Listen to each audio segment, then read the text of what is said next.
Okay, let's go ahead and get started. So hello, and thank you for joining us on today's panel discussion, How Nonprofits Can Identify, Expose, and Stop the Spread of Disinformation. This session will help you have educated conversations with your organization about what qualifies as disinformation, how it spreads, and what we can do to expose it. You'll learn about some of the leading tools and tactics to help your nonprofit identify what misinformation is and where it comes from.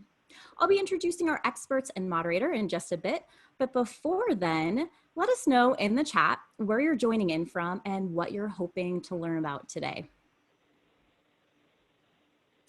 All right, let's cover a little bit of housekeeping here. So you'll notice that all lines are muted, but you can ask questions at any time by typing them into the Q&A panel of your webinar. And you can also share comments and resources in the audience chat. And we're on Twitter, of course. You can tweet at us too at Techsoup. You're also going to receive an email with this presentation, the recording, and links so you can go back and watch anything that you might have missed. Okay, with that out of the way, here's a bit about Techsoup, a global network bridging tech solutions and services for good. You might know Techsoup for its software program, but we're much more than that. We also provide support, training, community, and more to help over 1 million nonprofits globally. And to help make that possible, we thank our corporate donors and providers of software, hardware, and services who've chosen the Techsoup platform to grow impactful in-kind donation programs. And you can check out all of our great offerings from our partners by visiting our nonprofit tech marketplace at techsoup.org/get-product-donations. And I'll include that link in the chat, along with some other really great resource links that you're going to hear about in today's panel discussion. Okay, now on to introductions. For today's discussion, we're joined by Dr. Claire Wardle, co-founder and strategic leader of First Draft News, a nonprofit that tackles the challenges of misinformation. Her research sits at the increasingly visible and critical intersection of technology, communications theory, and mass and social media. We're also joined by Laura Hatala, a reporter at CNET, where she writes about cybersecurity and privacy. She has followed the ways that social media companies have responded to disinformation campaigns, as well as the psychology of what makes all kinds of misinformation appealing. And our third panelist is Pete Borum, founder and managing partner of Squint Labs, a venture fund and startup accelerator, investing in companies, teams, and products that help combat media manipulation and misinformation campaigns. And our moderator for today's discussion is Chris Worman, Alliances and Program Development Vice President at Techsoup. There he focuses on exploring the intersection of technology and civil society in the face of the fourth wave of the Industrial Revolution, challenges to democracy, immigration, and other major challenges of our time. Welcome to each of you. Thank you so much for spending this time with us. And I'm going to hand it over to Chris. Hello, and thanks everyone. To get us started, again, thank you for putting in the side note in the chat here where you're from. I see some excellent representatives of my home states in the Midwest, and thank you for noting some of the things that you're hoping to learn today. Please keep doing that if you haven't. It's very helpful for us in the discussion. We did have a couple of questions here, a little poll to get us started and sort of, again, get a little bit of sense of the kinds of things you work on and some of your orientation around this discussion. So Nicole, could you pop up some, right? Hopefully you can see the first question here. If you work at or volunteer with a nonprofit, which of the following best describes your primary programmatic focus of your work? Give you a second to answer that.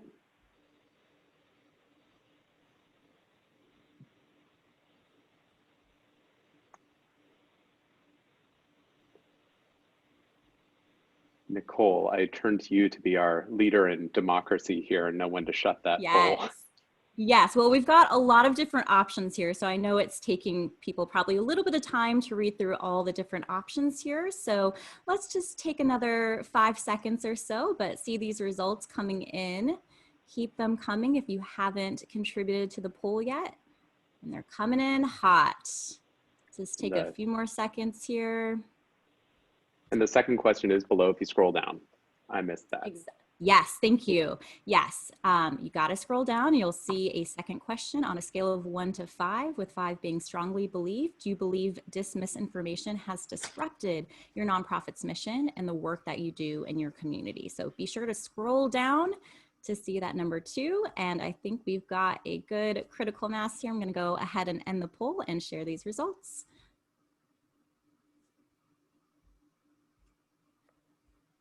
Great. I see some libraries in the chat as well. So to our library audience, sorry, we didn't have a selection for library. As you probably know, TechSoup for Libraries is an incredibly important and exciting program for us. And I know Laura is probably going to speak a little bit to libraries later as we get into that. Thank you for the feedback as well on question number 2 there.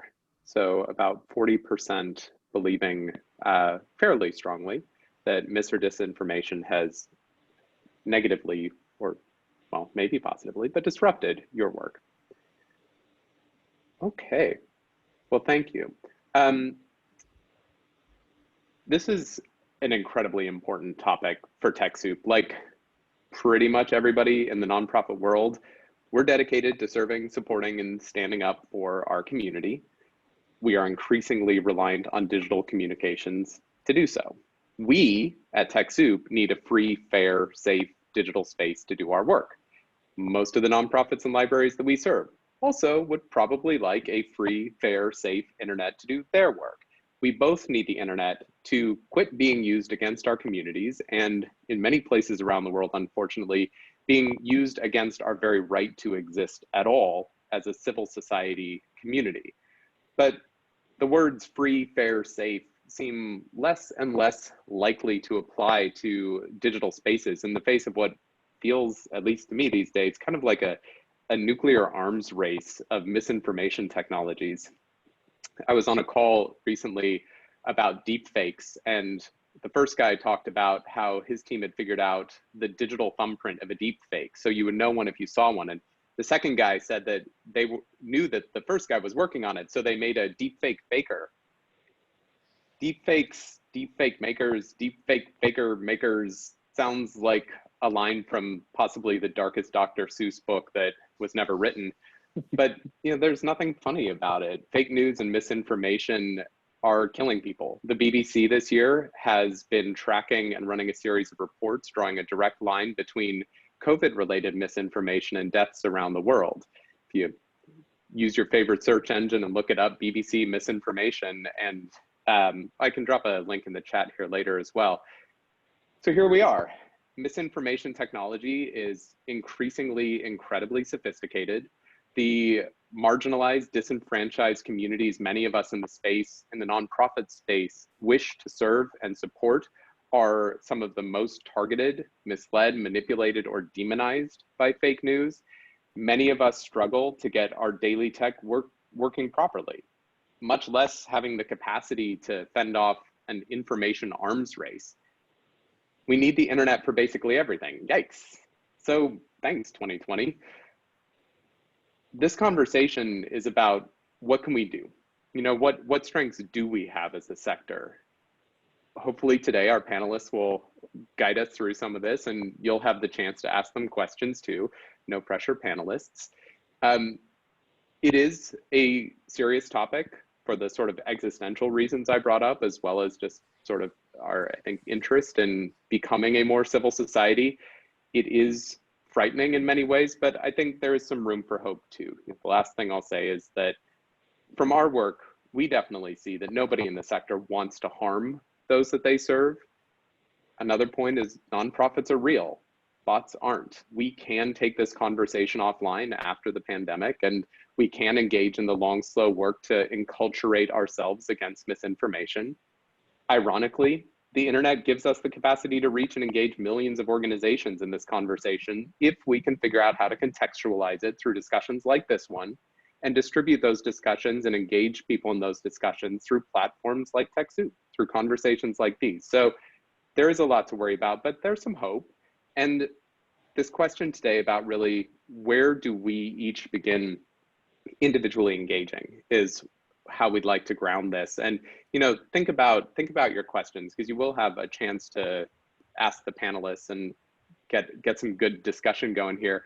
But to start, I have a couple of questions for people, and had the chance to talk a little bit beforehand and figure out how wonkish we wanted to get or not. But yeah, I'd like to go to Claire real quick to get us going. You know, Claire, you had a fantastic report on the information disorder, and that's another link that we can share out afterwards. And in that report, you talk about the ritual of spreading misinformation, that spreading misinformation is a way for people to signal being a part of a community.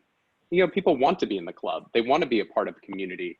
I was curious, from your perspective, knowing that to be true, how do we work against spreading misinformation as nonprofit leaders without looking like we're just finger wagging? Or does finger wagging work?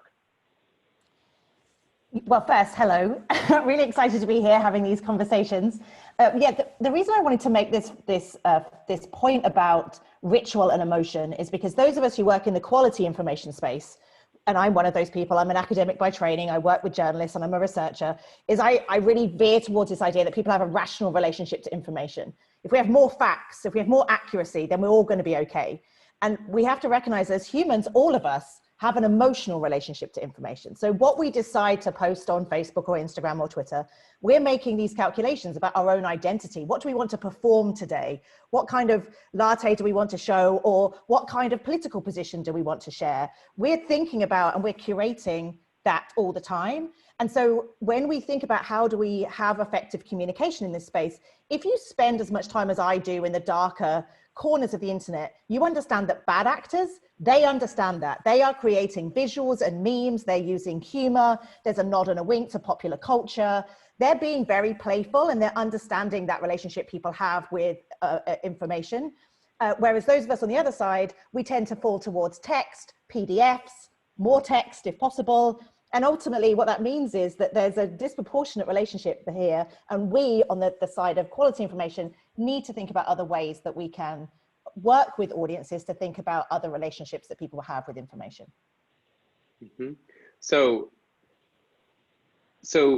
it feels like one of the main ways the nonprofit community has engaged in this discussion has been building fact-checking networks, and sort of, I think to the finger wagging question, helping point out like that's not a fact. How do we reconcile that? Because I think that's a natural reaction. We want to feel logical and we want to say, no, you're wrong.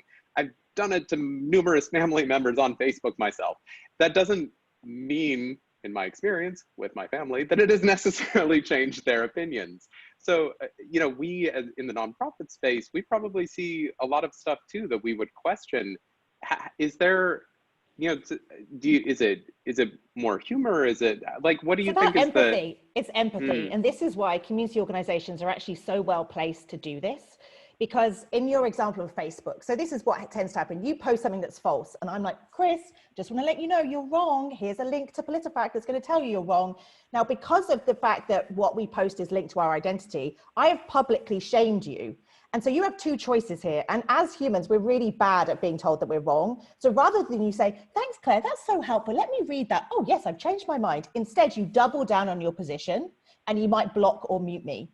And actually that helps nobody. So what I should have been like, wow, Chris, I saw you post that. So interesting. I've seen so many other people post something similar. And I get it. Like, we're really trying to figure out and make sense of what's happening here. But I'm really worried that some of this information is being used to divide us, or it's used to actually make us argue about information. And I would love to talk to you about how we can prevent this from happening in our family, our community, our neighborhood. So it should be language that's us, community, neighborhood, we, as opposed to you're wrong, I'm right, goodbye. And so that, I mean, that's very, you know, it's a very simplistic way of talking about it, but that's why communities have that kind of relationship and conversations with their community all the time. They're listening, they have empathy, and that's fundamentally what we need to do. So we've seen this huge growth in conspiracy theories. This is not a case of saying those crazy people, why do they believe that? It's why do they believe that? Let's listen to those communities to understand what is it about that story as part of the conspiracy theory that's resonating with people. As humans, we want simple narratives. We want to be able to understand the world, and conspiracies often create that explanatory context. So it's all about listening and empathy. But unfortunately, those of us who work in the fact-based space believe, well, we'll just tell people they're wrong. It's the worst thing that we could be doing. I was raised by a college professor and several other college professors in my family, and I very much appreciate why the natural instinct to educate may not exactly work sometimes, though it feels natural in this space. That's not a fact. Here's a fact. But yeah, it doesn't, it's a very good point about empathy. Thank you for raising that, and sort of seeking common ground with people seems like something to build on. Laura, curious for your thoughts, you know, and I think something that came up, as I mentioned earlier, that you might speak to the role of libraries in this a little bit. A lot of our nonprofit audience, a lot of our audience is nonprofits working in various social services, but TechSoup has a long history with libraries. And, you know, somebody raised recently that librarians are the ones who first often tell us to check our facts, that help us, you know, think about citing sources and checking if something is legitimate information or not. And I'm curious what you're working on or learning in the library space, the sorts of ways in which libraries are becoming a part of this discussion. You know, I think we've certainly heard from various folks that libraries sometimes feel like a thing of the past, and it just makes me cry because it's so not true. And sort of the reimagining of a library as a public space, how's that evolving within misinformation? Yes, so libraries, as you pointed out, have long had a role of helping us to learn how to research and find information. And so they are kind of in a little bit of an enviable position there, because that is sort of the role that's expected of them. And people do seek them out. The members of the public will call a librarian and ask, is this thing that I saw online true? I've spoken with several librarians who've had that experience. And so that's a really powerful position to be in. And the American Library Association a few years ago piloted an adult media literacy program in several libraries around the country. And so librarians there learned some really interesting things. You know, people come to those sorts of trainings with different expectations. They're not necessarily thinking, I need to get better at checking what's on the internet. And so I think it's important to frame any teaching about media literacy as not like, you have a problem, you need to learn to be better, but rather more just like, wow, we're all surrounded by all of this information, and it's really common to wonder if something is correct, and to like harness that curiosity. You're probably more wondering if something that somebody else posted is incorrect rather than what you yourself have posted is incorrect. But if you can build on that curiosity, that's an opportunity to sort of, just once you start building up those skills, even if you're thinking about somebody else's post, you're eventually going to have that mindset more broadly. And so though the libraries are also just kind of one of the few really pervasive places where adults can learn this sort of information. There's a lot of media literacy programs out there being developed for school children, and I think that's wonderful because we need to have a media literate, you know, children who become, you know, the next adults in our society. But, you know, there's also people now who are voters, who are people in the world, you know, making decisions now that could benefit from this information.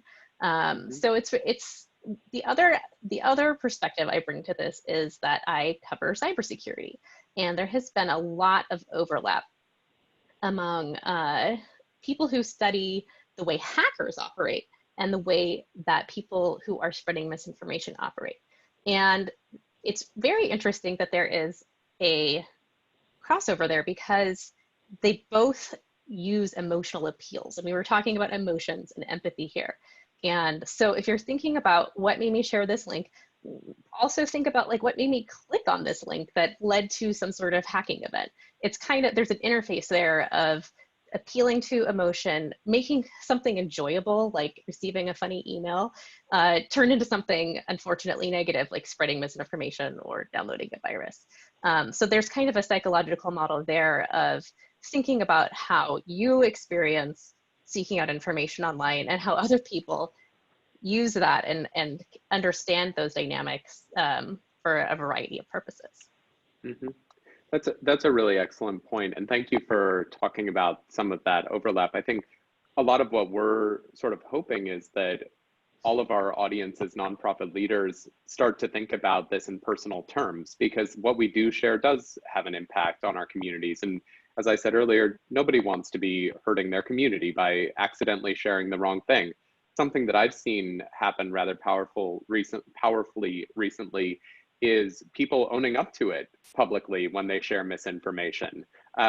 I made a joke earlier about the dolphins in the canals of Venice, this misinformation that was going around. There was a lot of early COVID misinformation about how positive the impact on our environment was of the COVID pandemic. Look, there are dolphins in the canals in Venice. There are sheep running around over here. There are monkeys taking over this town over there. And the pandemic is a good thing for Mother Earth, which is fascinating misinformation, right? I saw a lot of friends sharing that without thinking about it. I shared the dolphins in Venice. I knew it was fake, but I shared it to sort of have that discussion, and then promptly unshared it because I was like, okay, people were just reacting to the fact that there are dolphins in Venice, not the discussion about it. So this sort of personal responsibility, that's a really excellent point. And the emotional drivers behind it. Pete, you do some fascinating work. You've got a background in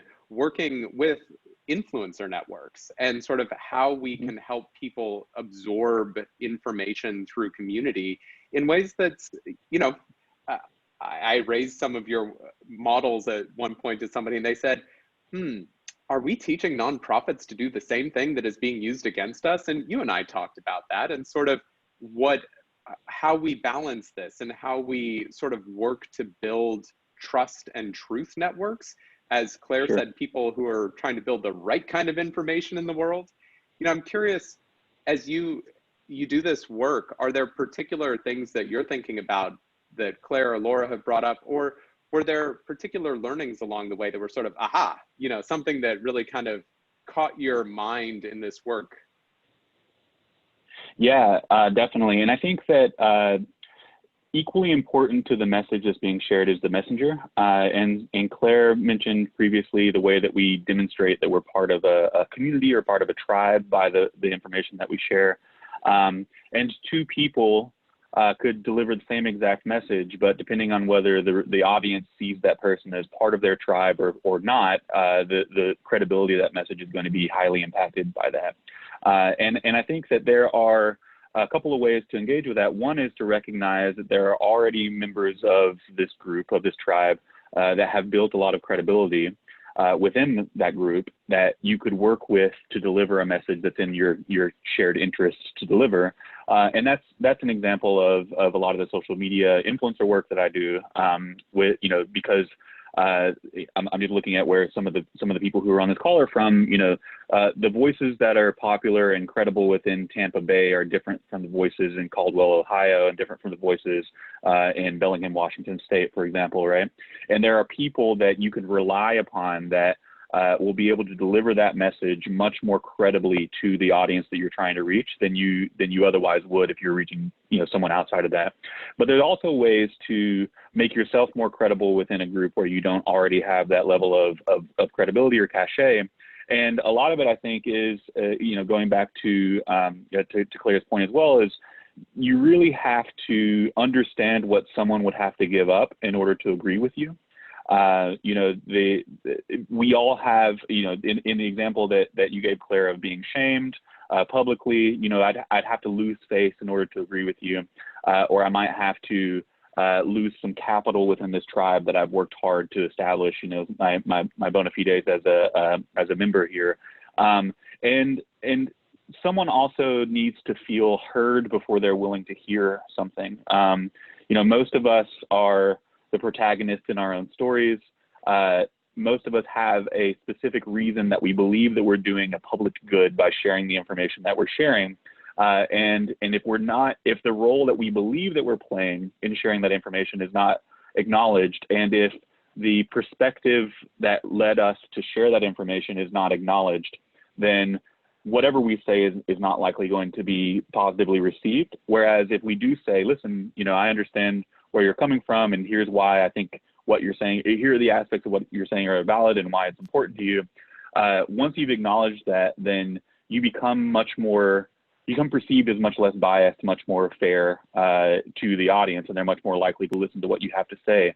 So it's definitely about, identifying people within a community that can share the information and understand the language, the specific language and experience of that community to be able to share it in a way that will be received by them.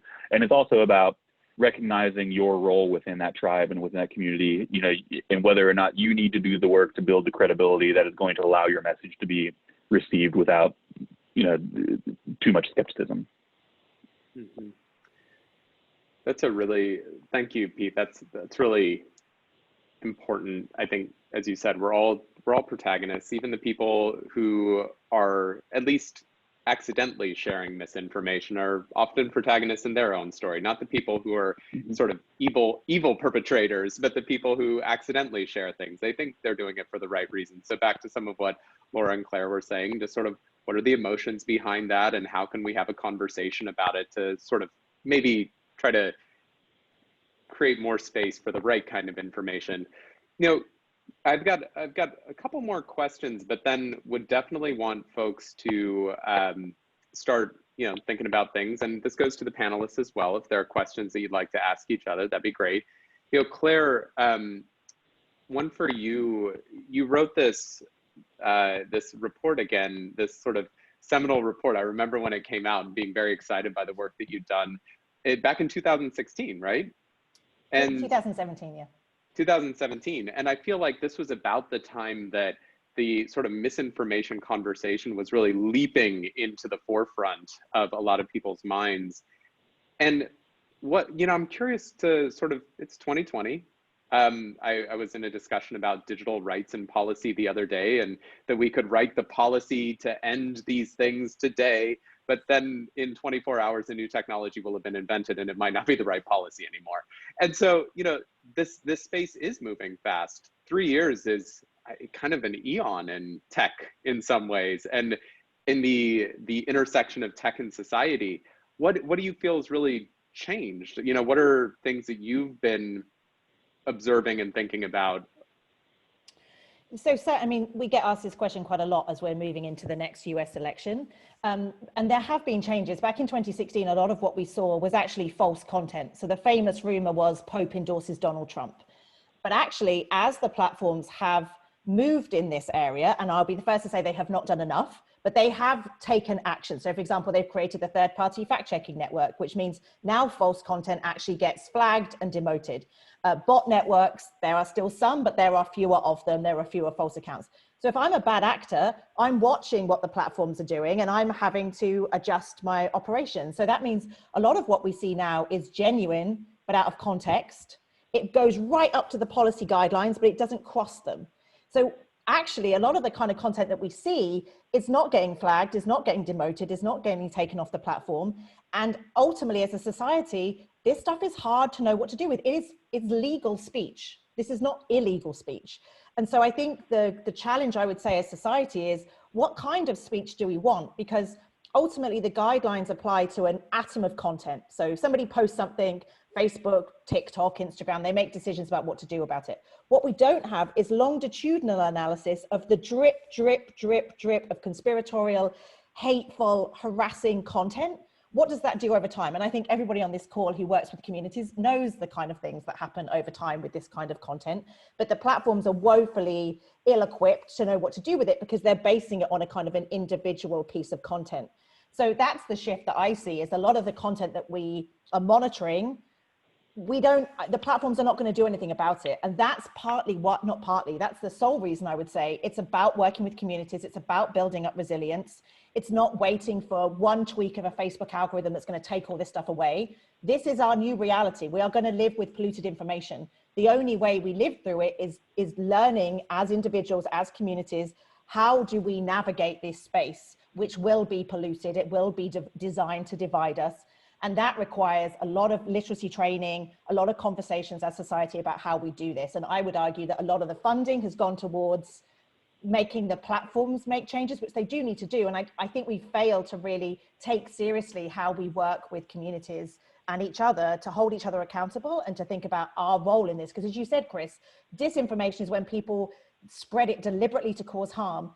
95% of this is us not realizing it's false and resharing it. If we didn't do any of the sharing, we wouldn't have a problem.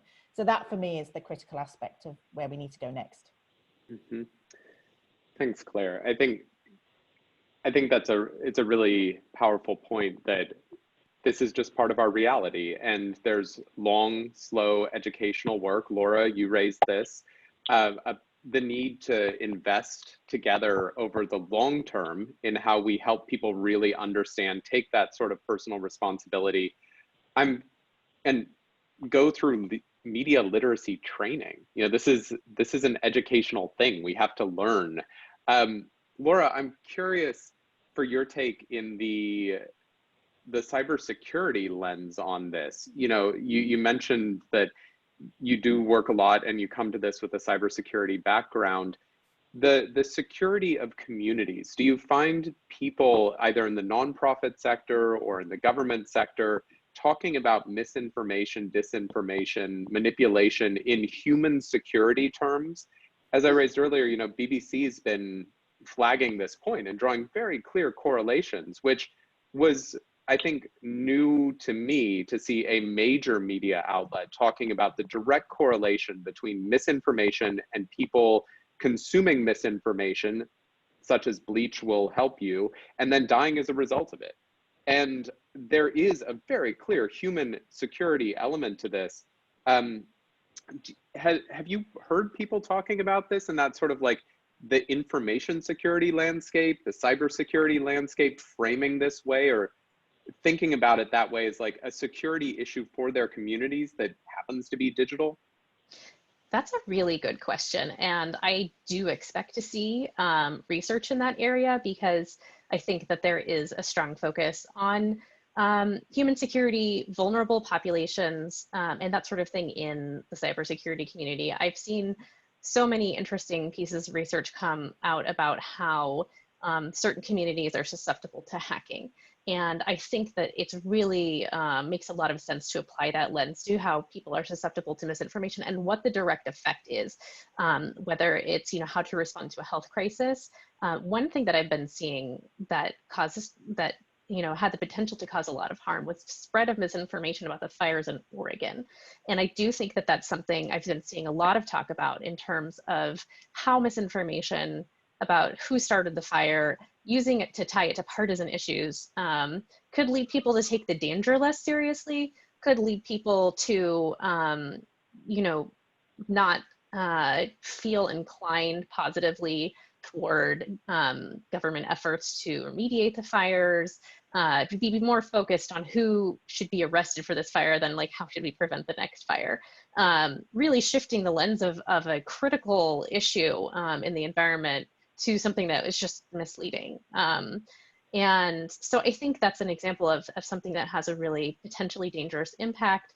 It was happening in Oregon at the time of great political unrest. And so it was just unfortunately a really ripe opportunity for misinformation to spread and cause that kind of problem. The other area where I've heard security experts talk about this, of course, is the elections. And cybersecurity experts have really kind of approached voter disinformation very thoroughly and kind of applied their lens there too. And I think, you know, what they are looking for is how problems in the voting system, where we have a huge logistical problem during the pandemic, could lead to slower vote counting, confusion over how to vote, and the opportunities for misinformation to spread there.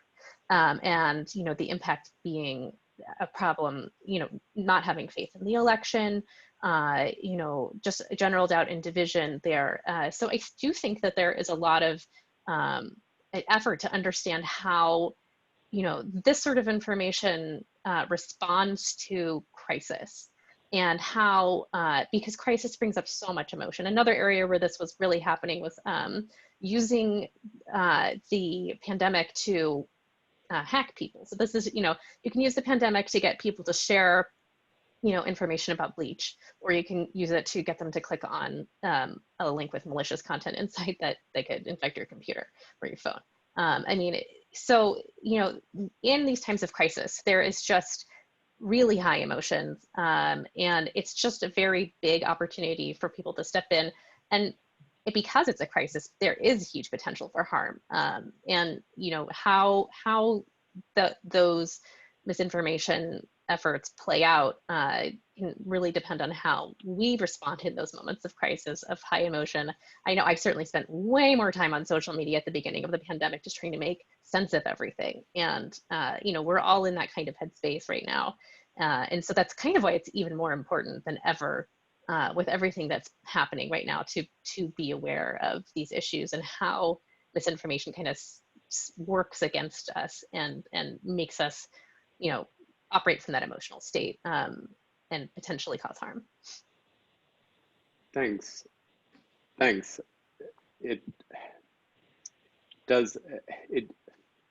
raises a lot of additional concerns for me that I hadn't thought about. People embedding malware into certain kinds of misinformation that they could push virally. That's honestly something I hadn't thought about before. Makes me even more concerned. I won't sleep tonight. Thank you, Laura. But before we go on, Pete, I'm going to have one more question to you, and then certainly people on the call I see some Q&A popping up there. Use that. Use the chat if you want. This is your time to share and get very practical answers to things that you've been thinking about. Before we go there, so that's your fair warning.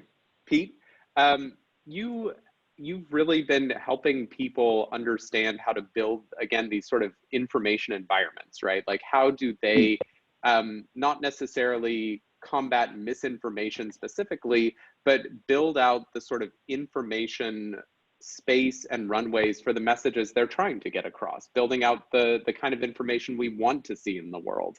And I think that sort of thing resonates with a lot of nonprofits, right? We're trying to get good news out there about the kind of work that we're doing, about the problems that we're trying to solve with our communities. Are there particular sort of tips or things that you would suggest nonprofits think about when they're trying to create positive information in a space where there is so much misinformation and sort of increasing lack of trust in truth, lack of faith in facts? How are you seeing, like, what's working for the people that you're working with to make sure that their message is getting out into this environment? Sure. So I think a good analogy to consider in a scenario is that of a courtroom, and what is required for a judge to be seen as fair and impartial, and what is required of a jury to be able to feel as though they're equipped to make the best decision. This is an issue, and I believe, Laura, you mentioned this earlier, of each of us feels as though we are better equipped than we really are to be able to assess whether we're being misinformed than we actually are, right? We all feel as though we know a troll and we see one. In reality, it's much more difficult to assess. And so if you were a judge in a courtroom and you allowed the prosecutor to continue to air their arguments, but you never gave the defense a chance to provide a counter argument, you would have a jury that believes very strongly in what the prosecutor has told them. They would have a very strong conviction of that prosecutor's argument, because any talented lawyer is going to be able to paint a picture any way that they want to in a convincing way. And you also would have, from anyone who tends to agree with the defense's side, you would have eroded your credibility as a judge significantly. And I think that the civil service sector should try to consider themselves as an impartial judge in this scenario, that being impartial doesn't mean that you don't have motives. In this case, the pursuit of justice is very important. Each of us has a mission that we're trying to accomplish. But providing an ecosystem and an environment in which you allow the best arguments from the prosecutorial side and the defense side to be aired, and then you play referee, or you tell the jury, disregard that comment, or the objection is sustained because you're going down a line of argument that is misinforming or misleading. That, I think, is a great way of creating the space where a jury can actually be exposed to the information that they need to be able to make up their minds about an issue. And so there are different tools that are out there that do this. There's a website called allsides.com, which shows you information from multiple perspectives. If you're interested in politics, the website Real Clear Politics does a good job of presenting information from across the spectrum.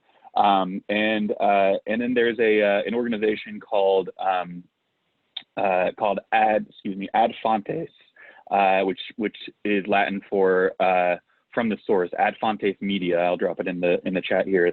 That presents a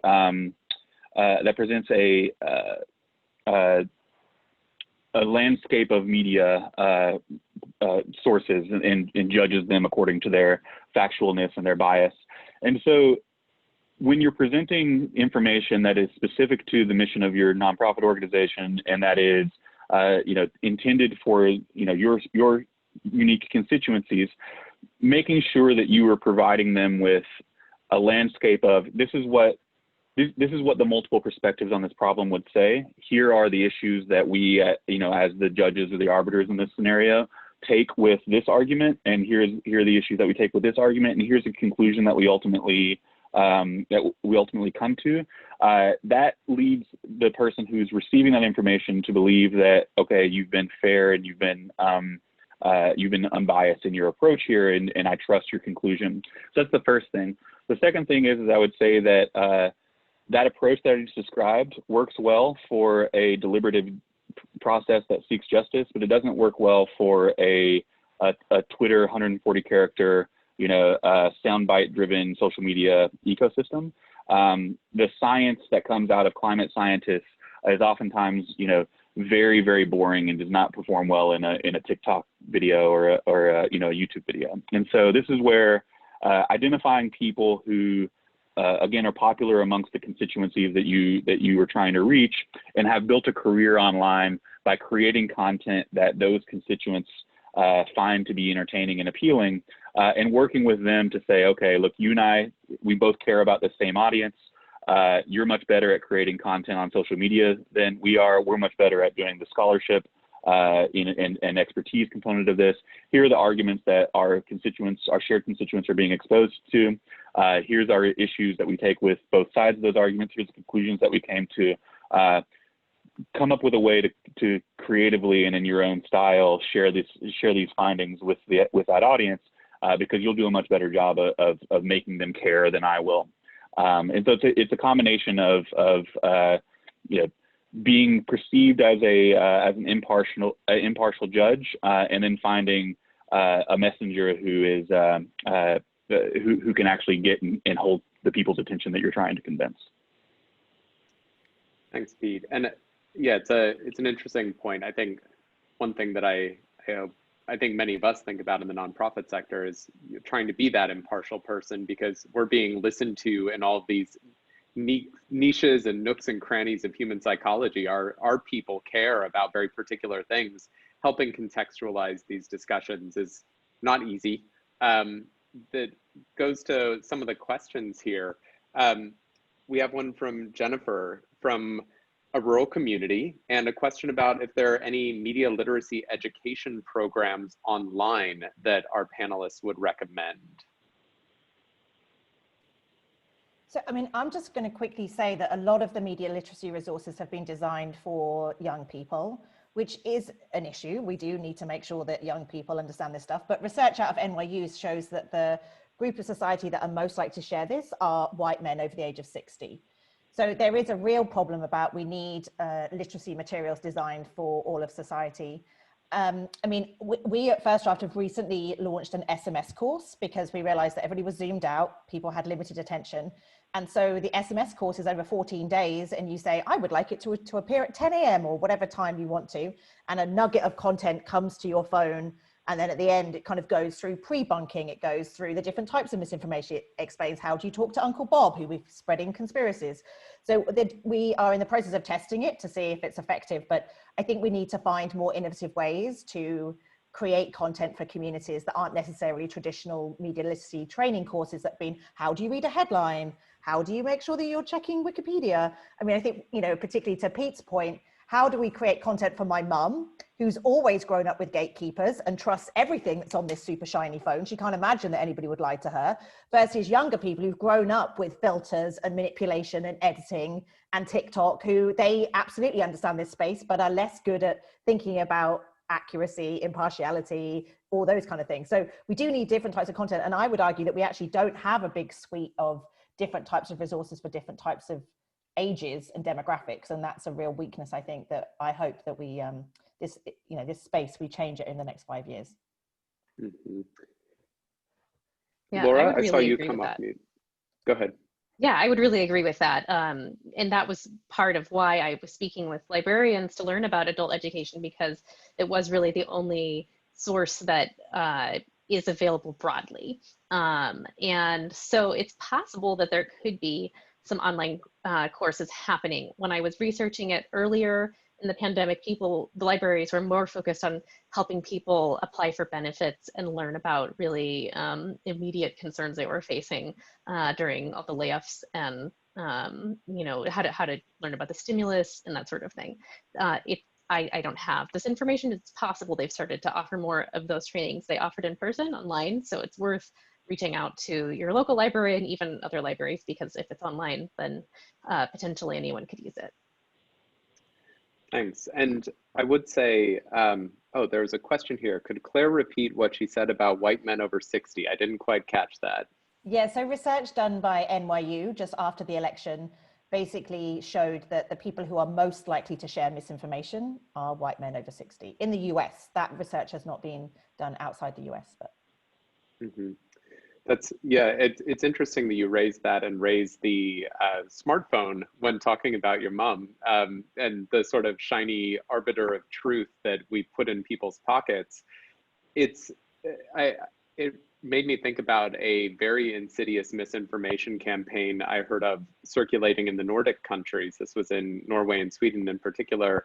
There was a chain letter campaign.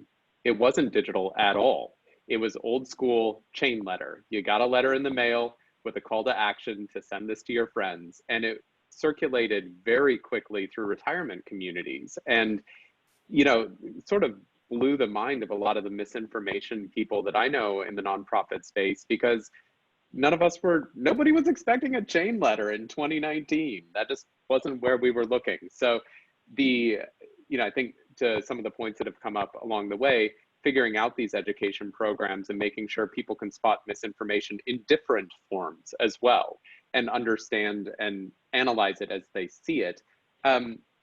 I would note for the audience that for those of you that don't know, we have Techsoup Courses, which is our online courses platform. I was thinking about this because of Laura raising a point about security earlier. We have a free course up called How to Be a Human Firewall, which is about personal responsibility around the kinds of things that we click or don't click on, and might be worth checking out.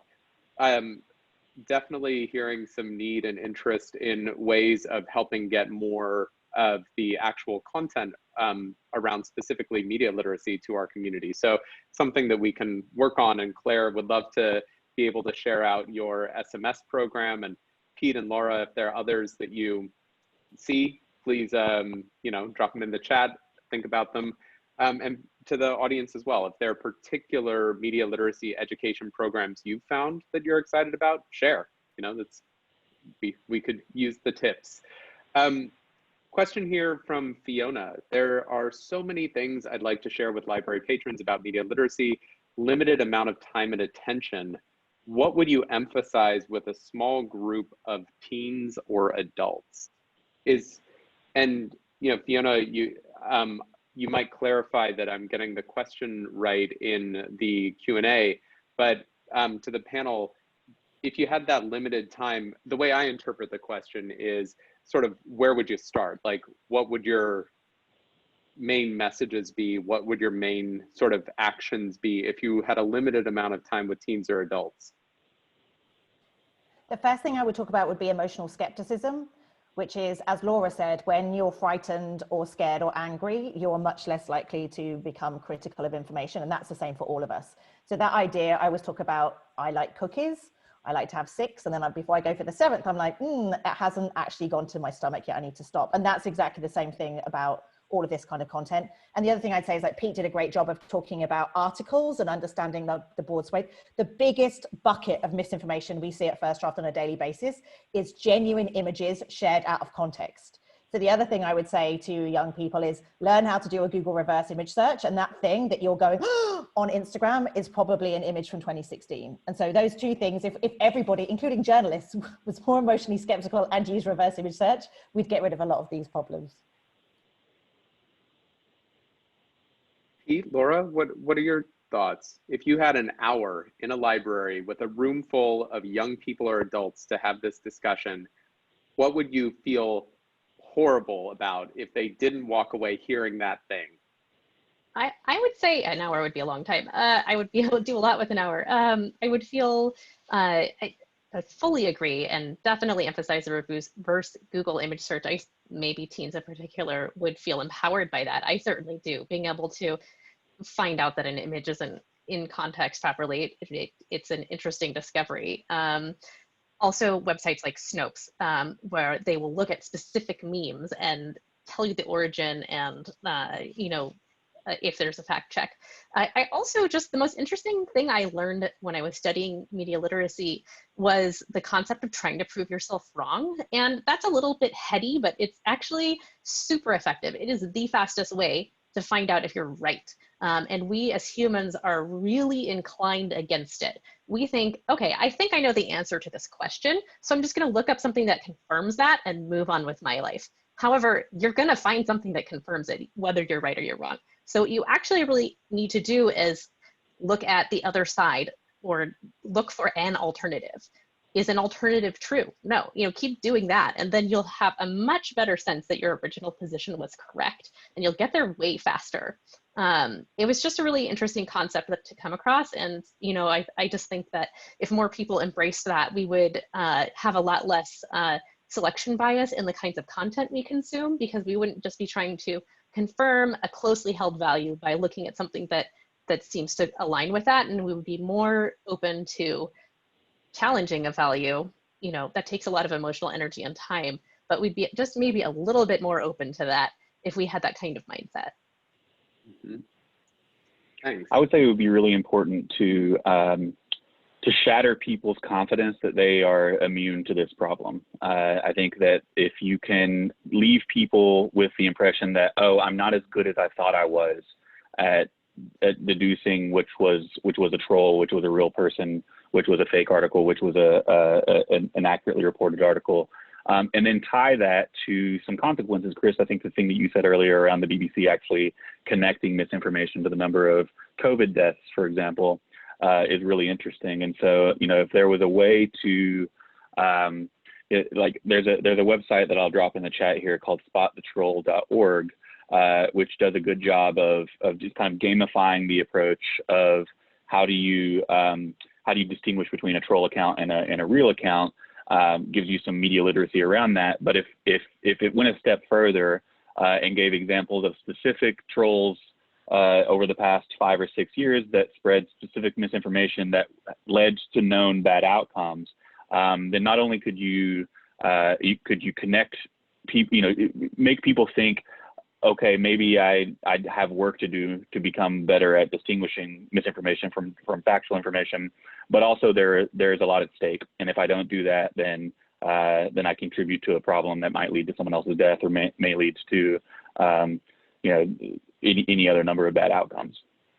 Mm-hmm. Thanks, Pete. Some of what you all have reflected on reminds me of some research I saw about people who, one of the reasons we buy into our misinformation, you know, all of these reasons we've talked about in terms of how it's part of a tribe and it reinforces certain ideas that we have and things that we potentially some people want in the world, that we construct logic models behind this, that we actually can create very complex rationales for ourselves about why these things must be true. And that's a very hard thing to undo in people, that as somebody convinces themselves of a logic, even if it's, and especially if it's based on misinformation, it's hard to deconstruct that logic because you're going through so many layers of you're wrong about this. And the things that people identify with in the tribal sense, to what Claire was saying earlier, that you're saying you're wrong, can be deeply held, very emotional, cultural issues. And that it, you know, that there's a lot of work to be done to help deconstruct some of these things. There was a question that came up earlier, and then I'll get to you next, Judy. There was a question from Nathan. Is empathy the best approach when misinformation is coming from stigma?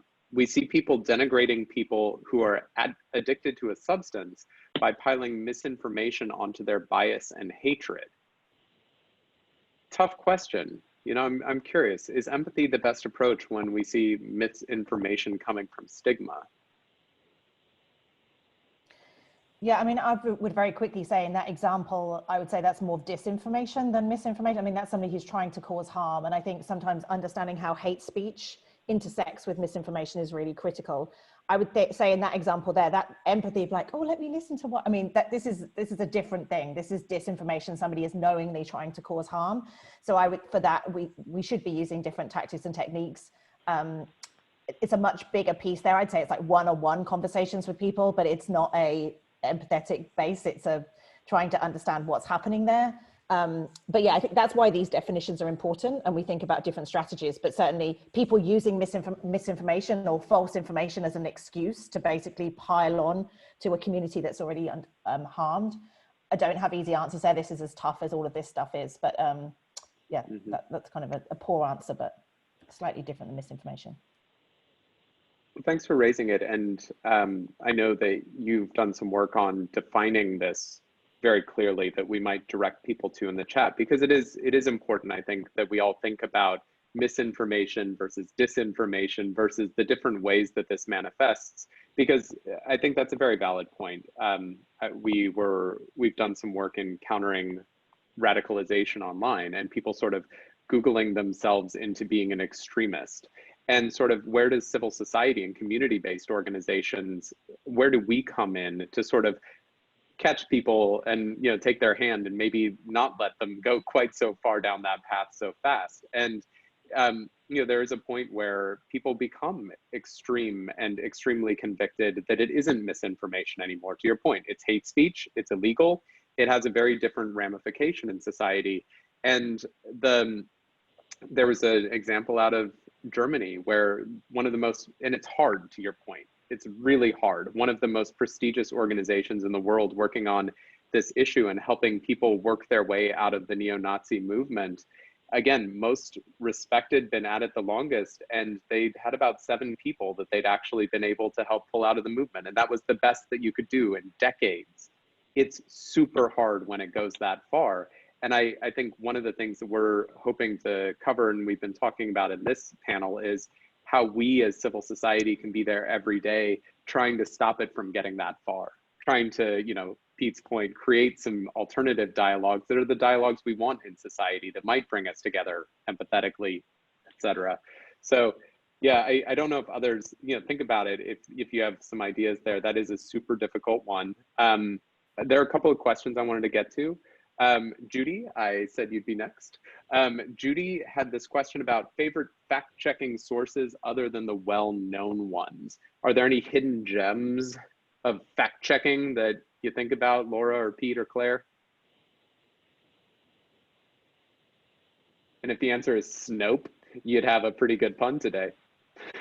Yeah, you know, the interesting thing about fact-checking organizations is that there are a lot of localized ones. So depending on which region of the world you're in, there are fact-checking organizations that are focused on Brazil, for example, or they're focused on India. And there are a lot more fact-checking organizations that are out there than than you realize as well. And there's an institute called the Poynter Institute that has an international fact-checking network, and I will drop the URL for them in here as well.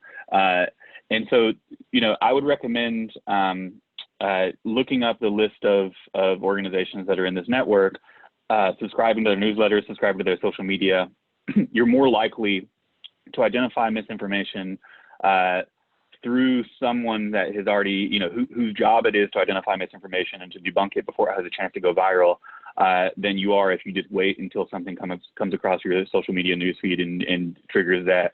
I don't know whether this is real or not. So the more proactive that you can be in subscribing to as many of these organizations that are committed to fact-checking information, then the more likely you are to receive advance warning that there's a misinformation event or there's misinformation that's being circulated, and create a response to that before it's already embedded itself within your community. Yeah, I mean, just to Pete's point, there's a lot of academic research now that we should be doing more pre-bunking and inoculation, which is the more that you teach people the tactics and techniques, you talk to them about the different people that might be pushing this, what are their motivations for doing this, whether it's financial, political, social, psychological, then actually people are much better at identifying misinformation when they see it in their feeds. Then afterwards, to Pete's point, when then you have to deal with confirmation bias and like, oh, I don't agree with that. So we should be doing more of that. And also to Pete's point, Poynter now has something called MediaWise. They're doing a lot more media literacy work, particularly for seniors and other types of people. So I'll put that into the chat because that's another resource that people, I think that's less well known. And if I can just jump right back on that for 1 second, there was a question earlier about, you know, the living in a rural community and how do we address this? And you know, if you think about information as being similar to clean air or clean water, right? It's something that we all know that we need. It's something that we all believe that we're entitled to. It's something that not very many people usually go into their pocket to pay for. It's expected to be a free public good that's provided for us. And so as a result of that, there are a lot more, you know, there's a lot more money to be made working in industries that pollute the water, pollute the air, than there is to be made in working for an environmental agency that protects the water, protects the air. You know, someone recently said the best minds of my generation are wasted optimizing how to get people to click on ads, because there's a lot more money to be made doing that than there is on how to stop the spread of misinformation.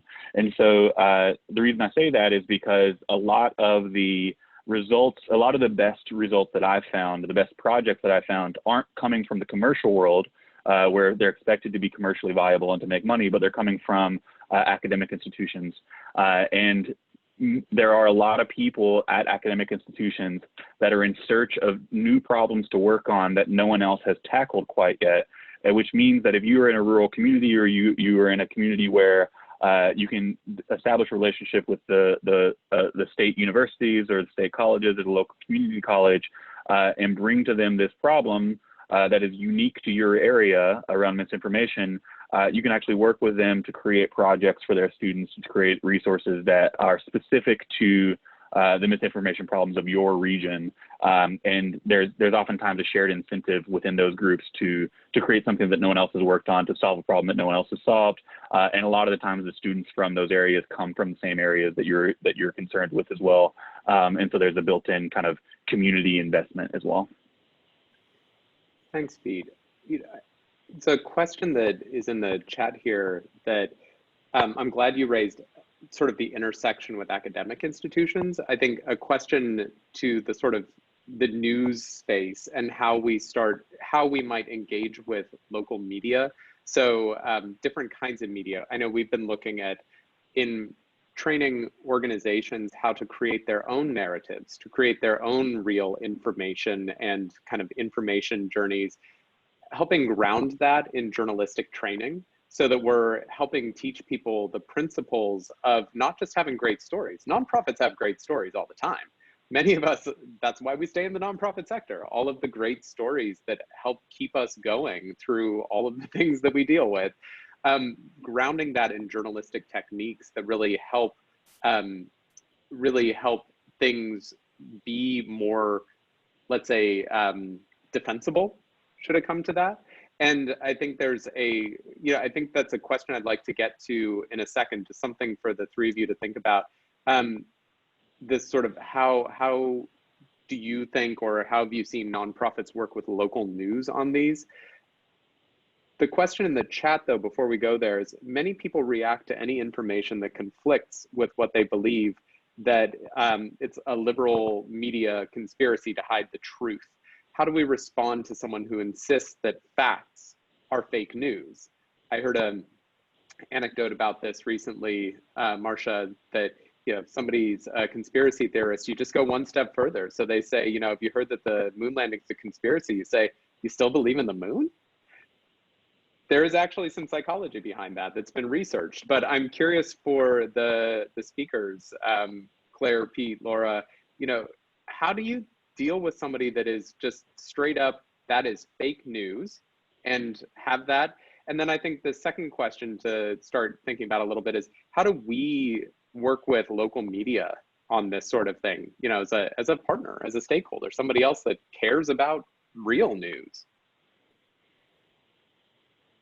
Yeah, I'll just jump in really quickly to say one of the reasons I wrote that report and talked about information disorder back in 2017 was trying to make the point that most of this content isn't fake, it's genuine but used out of content, and most of this content isn't news, it's videos and memes. And the term was being weaponized by not just Donald Trump, but politicians right around the world to undermine a free and independent press as a tactic, which, to be fair, this week when the New York Times story came out and Trump immediately tweeted fake news, he's laid the groundwork knowing that when a story came out that was going to undermine him, he could undermine the messenger. So I think there is something talking to communities about everybody, irrespective of left or right, we are all human, and therefore all of us can be duped by misinformation. It's not a liberal conspiracy. And that actually it's a tactic to undermine the media because it is a pillar of democracy. And those people who are trying to divide communities and destroy democracies, it's in their interest to undermine the media, to undermine universities, to undermine libraries. It's in their interest because that's ultimately what's keeping up the democracy. So I think talking to people about why that term is being used by politicians, because it's to undermine those people who are, keeping the powerful accountable. And to the point about local newsrooms, we have local news deserts in the US. There is no surprise that we have a rise of misinformation where in many communities, there are no longer local journalists in those communities. So I would say to your point, Chris, nonprofits can help in that space by providing accurate information, but also talking about the processes by which accurate information is created. We work with journalists, I love journalists, but journalists have done a terrible job, as have researchers, of explaining how the sausage is made, which allows people to say, oh, it's just fake news, because journalists have failed to say, no, we this is how we fact check, this is how we work with sources, this is how we do the work that we do, this is how many people see something before it's published. So I think there's many ways for nonprofits to partner with local newsrooms that are really struggling right now, and to think about building trust collectively through nonprofits and local media, and to think about there's a role to play in local communities that's critical, because the absence of that, the vacuum of that, is why we're seeing misinformation flourish. Mm-hmm. Thank you. Laura, I saw you come off mute there. Yeah, I want to agree with everything Claire just said, especially with regards to the news deserts. I follow a newsletter called Local Matters and see just the amazing investigations that come out from local news around the country. And that's often hard to read because they're reporting on really sad or disturbing situations. But when I think about that, I think about all the places where that's not happening, where those stories aren't being revealed, and the harm that that's causing. To the point of the extreme conspiracy theorist, the best advice I have heard, and I am not going to claim that I have used this and turned around a conspiracy theorist, is just to approach it with curiosity. Because if you immediately call somebody stupid or wrong, or just roll your eyes at them, the conversation is over. And I think probably the most powerful lead-in is going to be, oh, why do you think that? Where have you heard that? And that's not necessarily going to solve the problem, but it's not going to shut it down immediately. So that's really just the best advice I've heard in terms of actually working with the people who are creating local news, where there is local news.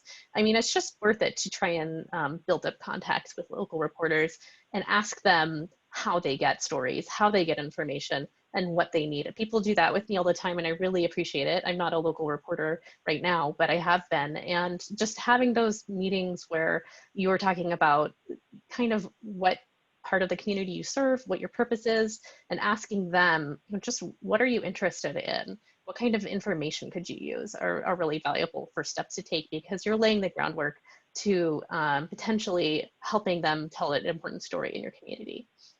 Mm-hmm. Thank you. I think it's one of the things that we've seen in the sort of misinfo, disinfo analysis space, and I say that as, I say we in the royal sense there, sorry. One of the things that I've seen, and the people that I work with see, perhaps you all have seen it as well, is the rise of fake local news sites. And there was a big case of this in Michigan last year with a fake Ann Arbor news. I can't remember if it's like Ann Arbor Times or something, but it was somewhat close to the actual name of the local newspaper. And it was a propaganda site. It was not real at all. And we've seen this a lot in Eastern Europe and some other parts of the world. And I was thinking about that because in this sort of relationship to news deserts, that what a powerful thing for nonprofits to do is sort of start blogging. There's been a lot of training by people like Internews around the world, this internews.org, if you want to look them up, to help civil society build its own voice by building independent media. And I think that is something we can do because we have stories. We also know the impact of policy decisions on our community, and we can help contextualize misinformation and policy and real human stories in ways that are quite powerful. It is an interesting challenge though, when we've got sort of these sites pretending to be news popping up as well. And I think, again, to a point that I made earlier, one difference being we know people offline. We know real humans, and a lot of organizations do have trust.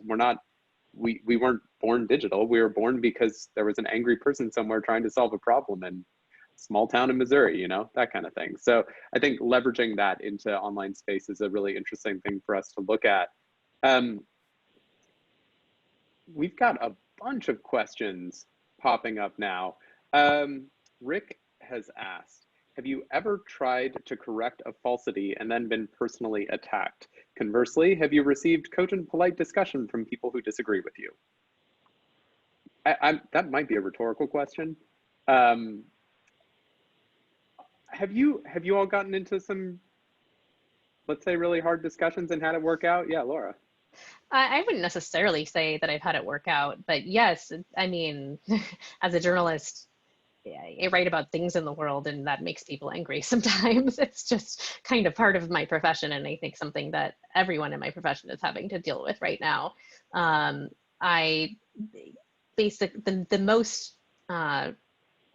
common attack comes from just saying the kinds of things that you see on social media. This is a liberal lie. This is a, you've believed this source and that's ridiculous. It's usually just about like, I am trying to attack the credibility of some angle of this. And I mean, the really only defense that I have against that as a journalist is to, very thoroughly explain how I got my information and, why it's credible.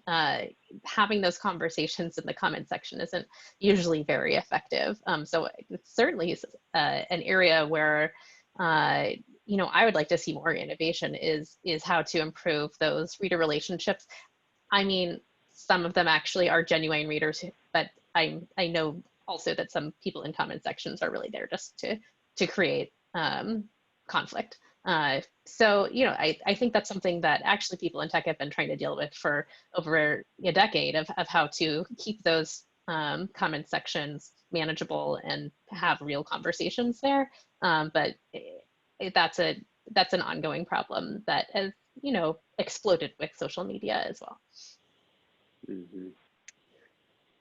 There's some questions about WhatsApp and the spread of misinformation via WhatsApp. And I think it's a really fascinating, we had a hard question earlier in relationship to sort of extreme speech.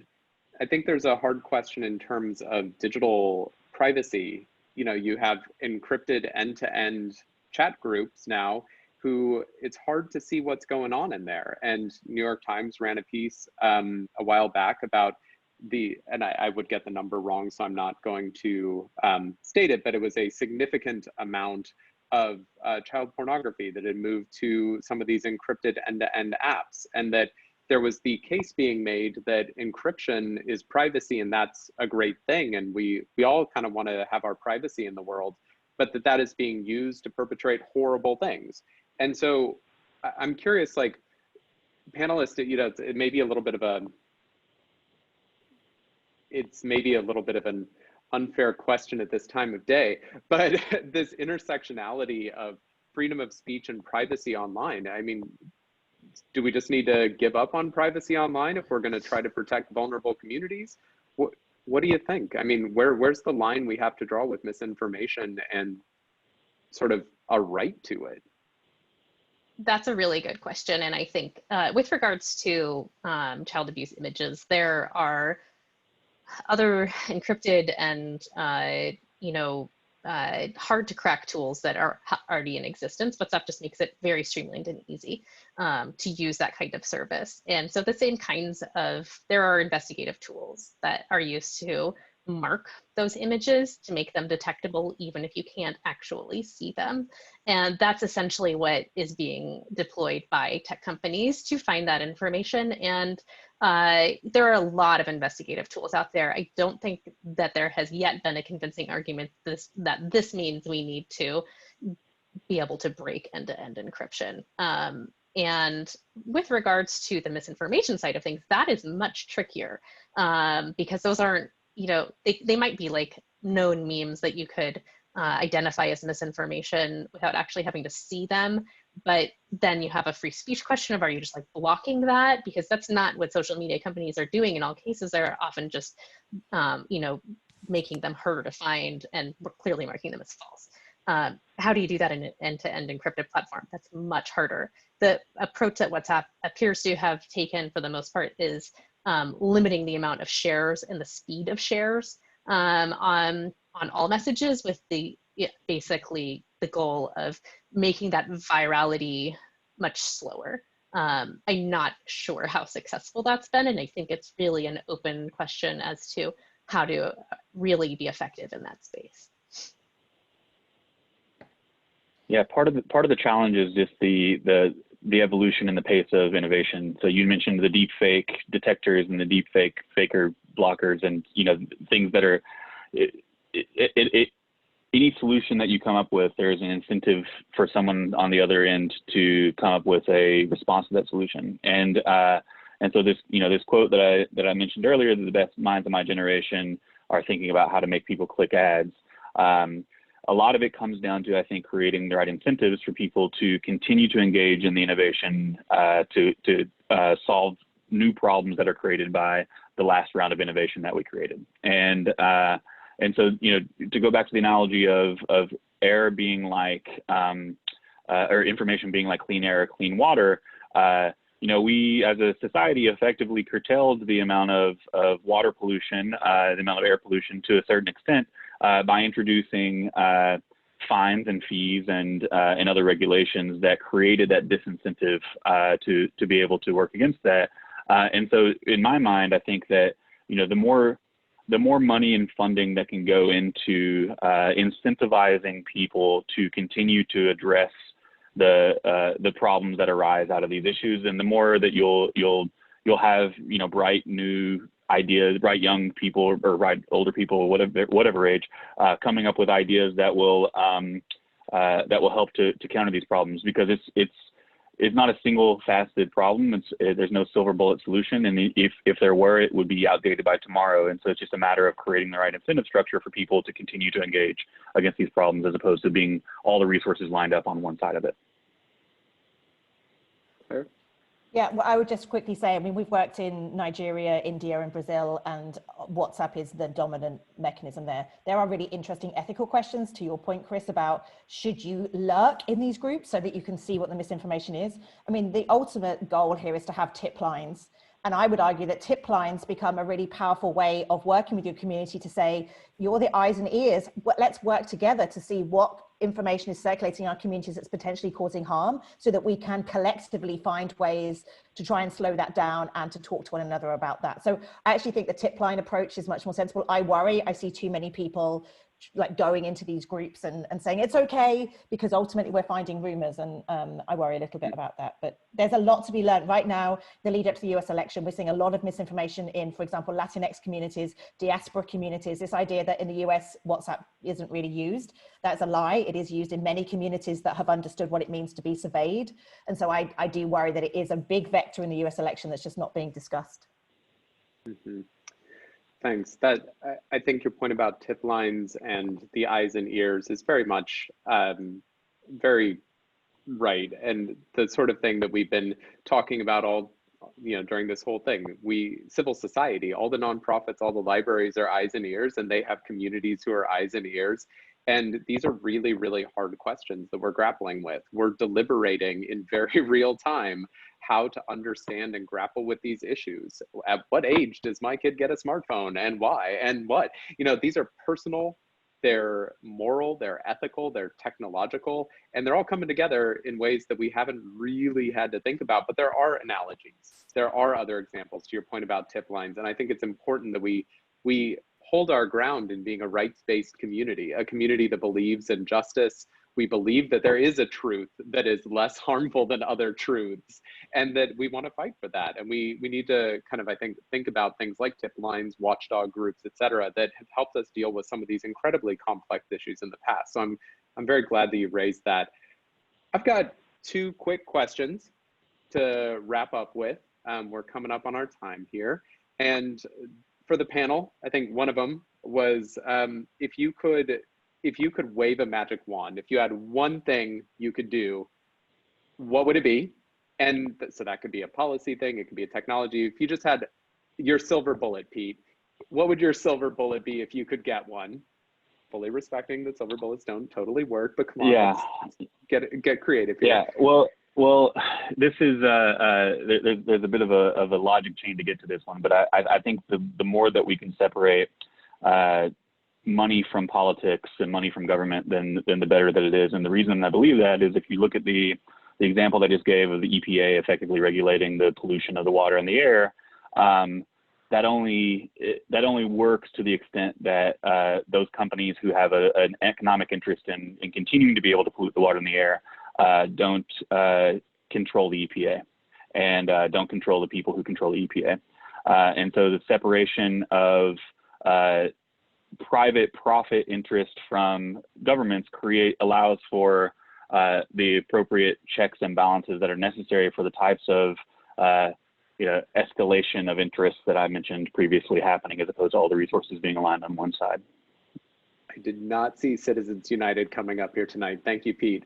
Laura, Claire, if you had your magic wand moment. So I'm a massive research nerd, and one of my frustrations is I have no benchmarks to know how much of this misinformation is out there and what harm it's actually doing. So if I had a magic wand, I would force the companies to hand over this data, and they would have to be audited by external third parties, as opposed to them writing their own transparency reports right now. There was an amazing, I'm just going to put it in there. If you didn't see it, there was an amazing piece last night by Channel 4 News about the ads that were run in 2016 that looks like really suppressed the African-American vote in key swing states in 2016. We can't even see if those ads ran because Facebook won't hand over that data. I mean, we can't continue in this way of allowing them to hold all the cards about what people are seeing individually on their feeds. So yeah, it's a big magic wand. The way the calls against the American Medical Association being allowed to regulate medical practice, which just seems like you shouldn't be able to self-regulate some of these issues. They're too important to our health. Laura. Yeah, I mean, since we're talking about the election, I think that my magic wand would be funding for elections agencies. It's a severely underfunded area. And not only do they need, good IT equipment and to really secure their process, but they also need a great deal of voter education. And that's just how to vote, especially with the huge expansion of mail-in ballots, absentee ballots this year. those have a higher rate of rejection. Because people make mistakes, they vote too many times, they vote incorrectly by filling the bubble out wrong, they write on their ballots, they put in the wrong envelope. All of these reasons, they get rejected at a higher rate than a ballot turned in at a precinct. And this ties into misinformation, I promise, because first of all, it's important as a voter to have the right information about how and where to vote. But when there is confusion, which all the experts I've spoken to have said there will be, it leads to an opportunity for misinformation. And I've heard many predictions that those kinds of confusing areas of the election of how and where to vote will leave a lot of room for misinformation to spread as people are confused, upset, concerned during the election and while we wait for the result. Agreed. So last question to all of y'all. We've been talking a lot today about sort of personal responsibility, the role of yourself, the role of your organization in the community. Claire, back to the report that I've referenced a couple of times, you talked about sort of organizations building themselves into a vector of truth, becoming that like trusted resource in your community. If there was one thing that you would really like everybody to start doing today, or maybe stop doing today, if there's one thing that you'd ask everybody to do in this sort of challenging time, what would it be? So, I mean, I think just to recognize that, I mean, I run a nonprofit, I don't sleep, like many of us don't. I mean, I know everybody's stretched to the max and suddenly be like, oh, you should also care about misinformation. But I would say on almost any topic that people are working on, I mean, somebody was talking here about addiction. Obviously, you know, there's climate, there's democracy, there's health, there's all these different things. So I think it impacts almost all nonprofits. I think the one thing is if people can start thinking about having conversations with their members, because whoever you talk to, everybody has got a story right now about misinformation, how it's impacting their family. I think I would say, like, don't mute Uncle Bob. It's very tempting when somebody's sharing conspiracy theories in your Facebook to ignore. I would argue that we don't mute each other and we start having conversations that are going to be difficult, but the impact on misinformation now compared to 2016, it is significantly worse, even though there's a lot more people now working this space. The problem is exponentially getting harder. And so it will take an all of society response. So yeah, it won't surprise me to say, take misinformation seriously. Thanks. Pete? Yeah, I think that anytime that there's a topic that is affecting you directly or affecting your constituents directly, make sure that you are exposing yourself to the different perspectives that people are sharing on that issue, even if they're factually incorrect, if they are things that people have a tendency to believe. It's important to be aware of those frames and like the way that people are talking about it, and also to ask yourself the question, what values would I hold that would lead me to want to believe this is true, right? And so, because if you're going to have a conversation with someone and really hear them, you have to know why it's important to them to believe this counterfactual article versus the factual article, and only once you've indicated to them that you hear them and understand where they're coming from, and understanding why it's important to them, will they create the opening for you to be able to insert facts where facts are no longer there. Thanks, Pete. Laura? I would just add to pause before you share. I think that, you know, if we're all doing our best to have conversations, really care about the issue broadly, we also have to live it and the way we use social media. Pause before you share, pause before you forward, take some time to think about why your values align with this, and maybe just double check that it's correct. And that is more like, it's not just the one thing that you do or don't share, but it's the habit of that you cultivate of just bringing that mindset. I think that brings the issue into your life in a manageable way, and is a really good starting point. Thanks, Laura. And thanks, Claire. Thanks, Pete. Thanks, Nicole, for organizing. Thanks to everybody that joined us today. I couldn't agree more that this is an aggregation of small acts as much as it is over time putting pressure on platforms and crafting the right policy, but that each of us have responsibility here, and we have something that we can do to become a part of this solution. The nonprofit sector is an insanely large and beautiful place. It's under-respected for the power that we do have in our communities and the people that do listen to us. So taking that responsibility seriously in misinfo and being a part of the, take a pause, do your fact checking, start creating the narratives that you want. I think there's a lot there that we can each engage in, and I hope that folks here got something out of it. We'll be sharing a bunch of links after this, and stay tuned. Hopefully we can start getting some more content as well on TechSoup's site that you can use with your community. So thanks, everybody. I appreciate our specialists being here very much, and I appreciate y'all for attending. That's not fake news. Thanks. Thanks very much. Thank you. Bye. Thanks again, everyone. Just a reminder, please take our survey.